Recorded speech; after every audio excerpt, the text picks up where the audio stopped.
Hi, how are you? Very well. Thanks for having me, Sage. Oh, no worries, no worries. Glad you could make it. So, you're an actress, a comedian, ballet. You do a few things. Why don't you expand for us what all your multi talents are? Oh my God, yeah. And I'm also a realtor. So yes, I'm a multi-talented person. I don't I couldn't do like one thing. I like art. I love art. I'm an artist by nature. I do Mm. stand-up comedy. I dance since I was a little kid. I'm also an actress. I'm just born to do art because for me, I'm very close and attached to my feelings. It's very easy for me to express them. And since I was a kid, I remember my mom still, till this day tells this story. Like I would wake up in the morning and I have three sisters and nobody did this, but I woke up and I was hungry all the time and I would be like, just doing rubbing my belly and I would start crying and she's like, why are you crying? So I'm very emotional and sensitive. So I understand my feelings, and that's important when you're an artist to Right. really dig really deep within yourself. You're in with comedy, for example, which is one of my biggest passions. You really have to be vulnerable, and a lot of people, they're not used to that because when you work in an office or you're dealing with like business, you're not dealing Yeah, you with like can't show your your emotions. emotions because people in an office setting are going to become uncomfortable. Like, God forbid, like, even sometimes some of my friends who are more producers, when we're out and about and, maybe something happens and, I just express myself in a certain way. They're like, oh my God, you need to like settle down. Or I'm like, oh my God, it's not that big a deal. And I'm just setting my boundaries. Yes, boundaries. Oh my God, that's my new word since last year. Oh my God, I've done a lot of self work on myself, self love, self respect, and I love talking about that too. I'm very passionate about self love. That is the foundation of who you are as a person. Without that, you won't reach the level of happiness that we're all striving for. Definitely, you have to really love yourself more than anyone could ever, ever, ever love you. And then you start setting up boundaries, which we're not taught in school, and we should be taught in school. That's why Definitely. I'm very Yeah, because open when to you talk set about. them, when you express a boundary, sometimes people don't take it so well. Yeah, and then you see very And you quickly who you is yeah, everyone. and you get confronted with things and it's I'm just and I you can ask in a very nice way and be, firm in your request, but some people just don't like it when sort of give them that, the boundary or the wall or whatever, that behavior that they're giving to you isn't acceptable. So yeah, it definitely should be taught in school, both setting them and then also receiving someone else's boundary because, Mhm. sometimes it's hard. Well, it doesn't bother me or I do it all the time. And so a lot of times people can't give you the respect needed to to acquiesce to that boundary, or if Yeah, that's the right I agree. word. Yes. Boundaries, boundaries, yes. And you were talking about your childhood and where are you from LA? Give us a bit of background about where you're from. Yeah, I'm actually half Dutch, half Venezuelan. I was born and raised in Venezuela, so You speak Spanish? speak Spanish. Yeah, a little bit of Dutch, not a lot. Okay. I sound like Tarzan would speak Dutch, like it's just a few words, bad pronunciation. But yeah, Spanish is my mother language. Um, Okay. but I live here in Los Angeles, California, which is paradise. I absolutely love California. I feel like this is the place I belong. It's just the culture, the nature it's a the whole state is just beautiful, filled with Yes, little definitely. heavens. Right. And since you speak Spanish, I believe you were mentioning you worked for Telemundo or you've been I on have, some. I've Yes. come Could from you elaborate a little bit about how that was and what that experience was like? Yeah, I've done several novellas, like soap operas for Telemundo. I used to live in Miami, so Okay, same I here. I used to live in Miami. Yes. oh yes. So yeah, it was awesome. The people were great, a very friendly environment. They gave me good roles. You know, I was always either with the lead or the antagonist, so that was always really fun. Very professional team. How did you go about preparing for roles? Have you studied in a school? Did you do Uta Hagen, Chekhov, Stanislavski, or anything like that? Or you found your own way in acting, or how? I started in London. I used to live there, and that's where I met my coach, acting coach, Michael John. He's Mm, actually from California, but I met him in London. He was living there at the time, and he's been my coach the whole time since I started with acting. He has a mix. He doesn't like exclusively teaches one technique. mm. He has combined the things he thinks that are Like a toolbox of people use in the skills. real world, you know, in the Right. real on set. That's his way. Like his technique would be like, I'm gonna teach you how you're gonna do it on set, you know, how it's done, like how you practice the chemistry is super important. And so he combines like different techniques. So yeah, definitely for every role I've prepared accordingly, you know, studying the script, like breaking it down, feeling Mm. the character, feeling that person, creating that person inside of me. Um, so it's always so much fun to act. Oh my god, creating What characters, so much fun. what made you just, well, you were saying that you were emotional as a child, so it was sort of a natural segue for you to become an actor then? Or did you go into dancing first? Or how did the creative part of you develop? Yeah, I started with dancing. That would be the first one, and then quickly I jumped into modeling. Uh, I was in a store that sells fabric, right? And I was with my cute little tennis outfit. You know, I was going to class. I did tennis for 3 years, and anyways, like there was this famous designer from my country, and he's like, "Oh, are you a model?" I'm like, "No, I've never in my life thought of doing anything related to that because I was a very shy person, very very extremely shy." And then he's like, call me when you're 18. I'm like, yeah, sure. And I think I was 19 at the time. And my sister was like, call him. And I did. And that's how my modeling career started Mm. because he prepared me to go to the Miss Venezuela pageant, which I did.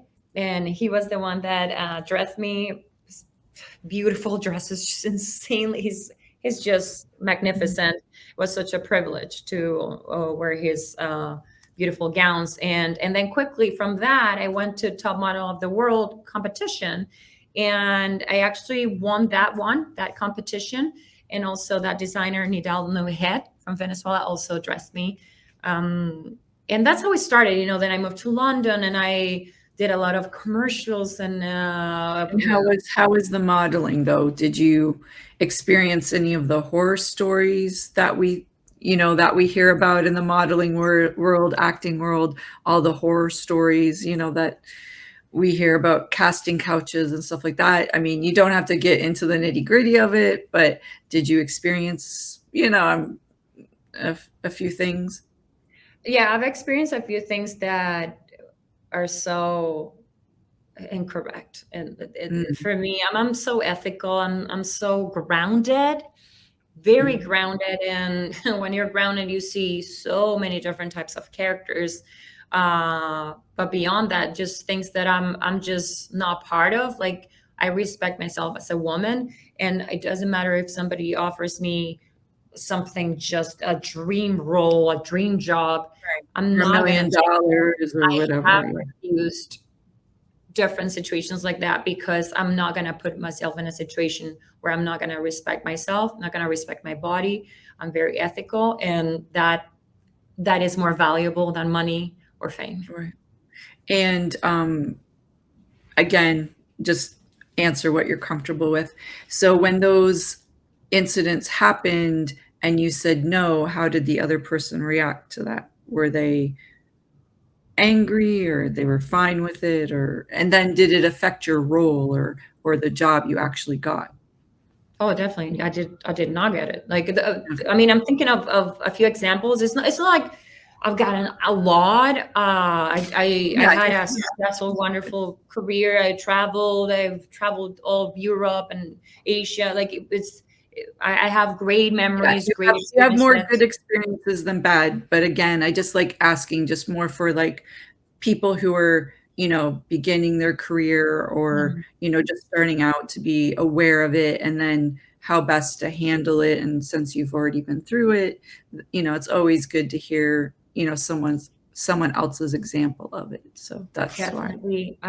That's why you have to really value yourself. And if you're not sure of something, ask someone, a close friend, a close member of your family. I actually mentor my friend who wants to become a model, who is starting to become a model. And I'm mentoring her, and she's already telling me stories that are horrible. I'm like, yeah, this is because of this is that. Don't do this. Like, just go away, like, from that person, like, leave. How to uh maneuver the uncomfortable yeah, situation. exactly. Gotcha. Unfortunately, like, a lot of, like, new people that are starting a career like modeling, or it could be acting, or Right. any of those artistry type of jobs, they don't know how it works, because there isn't a manual to it. Right. But I would say, if, like, somebody's, like, listening right now, that and they want to get into that field, really follow your instincts. That you're born with that. You can be 2 years old, 4, 6, 74, whatever. You Right. feel it. It's just in Yes. you. And as a woman, Yes. we have a great intuition, and we Yeah. just feel it. We feel it's Actually, vital. definitely. One I don't know if it was a teacher or someone or something I saw online or on TV. It was a self-defense instructor, and he was saying, if the deer in the forest doesn't believe in their instincts, they're gonna get eaten by the wolf, right? So I think, Mm. but a lot of times as women, they're like, "Oh, just be nice, just say yes, just be nice." So a lot of times we've been taught to ignore those instincts. So I think it's like you said, your instincts are there for a reason. But you do have to sometimes balance that with your own insecurities, or maybe you don't feel comfortable like in a room, or the energy or the people. So through life and experience, you get more wise to that, but definitely instincts are important. I would definitely say one big thing about it is that maybe, like, somebody's not experienced and they don't know what to do. Always speak out. Speak out. Women out there, whoever is listening, that's a woman, or it could be a man too, if you need to speak out. But I'm very, like, pro women. Like, it's time for more respect, and in any field, really. And it's about time that we speak out.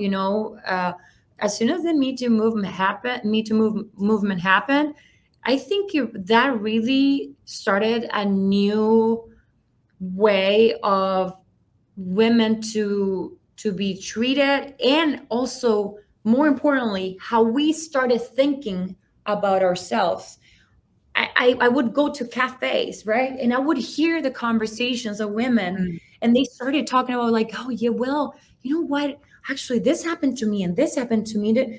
And I started thinking, oh my God, I've been experiences that are within the Me Too Similar, movement. right? But we didn't know, because it just wasn't instilled in society. But uh, I'm glad that that movement happened, and I just hope it just gets better. And women, speak out. If you feel uncomfortable, if there's something wrong, speak out. That is the difference that's gonna uh, set us apart from how we were being treated How it before. was before. Speak Right. out. Yeah. And so you've traveled a lot. And you came to LA. And what was one of the biggest obstacles for you when you came to LA, as far as, transitioning into at the acting world, or auditions? Is it different than in other areas of the world? So if you want to elaborate on that. Definitely. First of all, come on, $7 for a coffee. Please, please. That's what's Good. going on. It's definitely been so different. I've traveled, I've lived in different places, I've worked in different places around the world, and coming here to California, to Los Angeles, to be an artist is hard. Okay, like if somebody's listening that's out of state or outside the country and they're thinking about it or they're just curious, this is boot camp. This is, you have to be a warrior. You have to love it. And hey, maybe you'll find out how much you love it Right. because you can You come have here to and want say, it more than anything. Yes. what for me, once you're an artist, it's forever. It Right. doesn't matter if you get a movie. It doesn't matter if you get be a famous band. Doesn't matter if you get be to be in the billboards. You're an artist. You're an artist forever. You don't have to achieve those levels. We want that for X, Y, and Right. Z reason, but it's like a contract you sign with your soul. Because I'm an artist. I don't have to be in a movie to be an artist.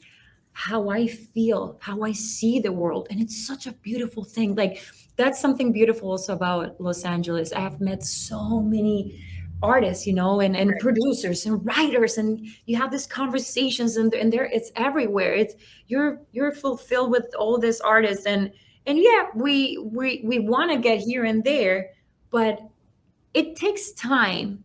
I've been here for a few years, and it takes time for finally to finally understand what it is to be an artist in Los Angeles. Right. And in general, like, I will always be an artist. We romanticize things. We see things differently. We're dreamers, and that's that. Whatever is lying in my destiny, it's, I welcome it. And do you have actually, what are your projects coming up in your destiny? What are you working on these days? Well, the dream is a sitcom. I'm a comedian. I will always be a comedian. I want to be 97 and do stand-up comedy. I absolutely love comedy. So the big dream is a sitcom for sure. So Mm. yeah, as a stand, I'm performing around LA. I actually have a show on the 11th of July. Okay. I'll put it up on my Instagram, whoever is seeing this right now. But yeah, I have another show at the end of July, one in August, opening for Greg. Where do you know what location that That will one be is at? yeah, at Mimi's Cafe in Santa Clarita, Okay. JR's Comedy Club. That one is on in August. I'll put it on. Okay. Yeah. So yeah, performing around Los Angeles. Last weekend I went to Flappers, which is like where I Yeah. started. I will always, even if I get to like the biggest comedy Y level, Your like big I will Netflix special, right. yeah, right. Mm. What type of comedy do you do? What like, what observations of society do you comment on in your comedy? I am a physical comedian. I Mm. love physicality. I will inject that every time I can. Mm. I am like a washing machine that doesn't work. It's like I don't know. I have like I think You're my constantly on the dad is spin Jim Carrey. cycle, like, Yeah, I'm very physical. Yeah, I'm animated, but I talk about me, like who I am, how I vision the world, my problems, Mm. and lighten up this world with so much stress. And I like to make people laugh, and I'm silly too. I'm goofy, and Mm. the more you do comedy, the more vulnerable you get, and I think that's beautiful. It, Okay, well, let's talk about, like, vulnerable. You mean, yes. elaborate on vulnerability and how that influences your comedy and how that influences your acting. Oh gosh, vulnerability is everything. It's taken in the comedy world, in my comedy career. It takes time, you start here like, oh, let me make fun of my hair, and something, and Surface stuff that doesn't really matter, right? yeah, and it could be a lot, but then you start like growing as a comedian, and you have to dig deeper and deeper. And that I found that so beautiful. It's also because I know it lightens up the world of someone else, because a lot of people don't want Right. to, because they usually are not. Again, we talk about like Yeah, office. you wear your masks and your Right. facade all around town, but inside you have, everyone has problems. And then when you see that up on stage, it's like, oh, I'm not so alone. So Yeah, it's very therapeutic, I find, to see totally. it represented up there on stage. Yeah, I mean, many times you tell your darkest fears, your fears in general, your traumas. Like comedy's all about that. It's all about the sad times, right? But we're just lighting it up, and it helps us, but it helps others too. Mm. And yeah, vulnerability is a huge part of being an artist. And I think that the more you get there, the more you're willing to just expose yourself. I call it like just being naked on stage, naked, because it's like you have no body, like not even like a naked body. I'm saying like you have no, it's just your soul floating on stage. So who are you? You know, it's, we don't even, nobody ends up knowing who they are completely, not even ourselves. Like we're such an intricate piece of nature. It's fascinating. But I would invite everyone, not just comedians, everyone, to explore their vulnerability. Mm.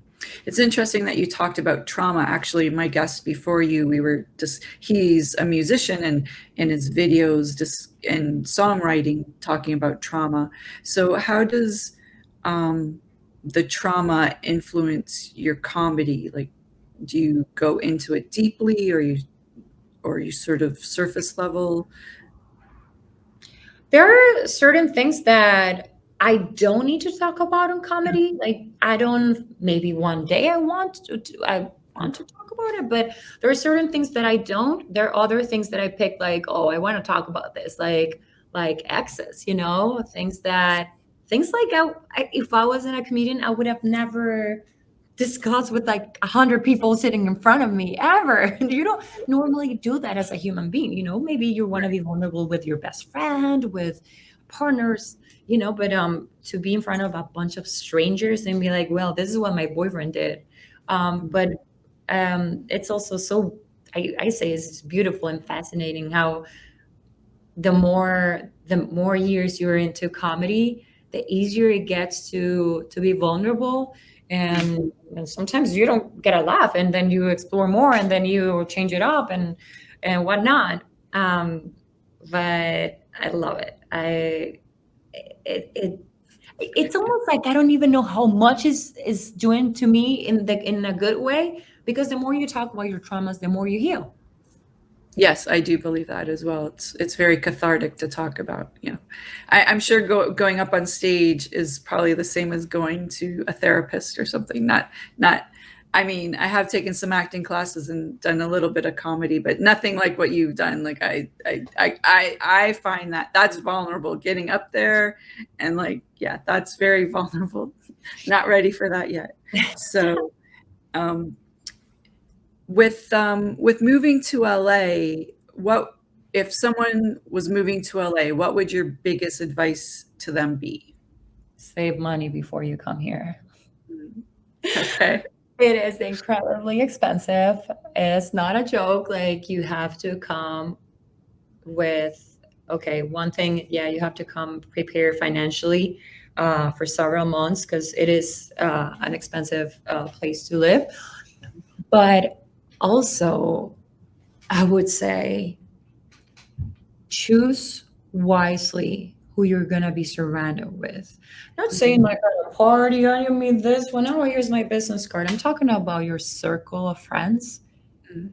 Make sure that you know what type of friends are good for you, for your spirit, for your soul, because you're gonna need the support. If you're gonna come here as an artist, it's emotional, it's a roller coaster that like never ends, and you don't know where you're going, and it's a lot of work, like emotionally. It's acting, it's the music, it's art, it's Yeah. art, it's all feelings, and then we express it somehow with painting, with moving, whatever. But it's here. So you need to find, even if it's one in the beginning, maybe two. If you already have like two good Yeah, in friends, LA, if you have two good friends, you're doing well, definitely. you find one. Oh my God.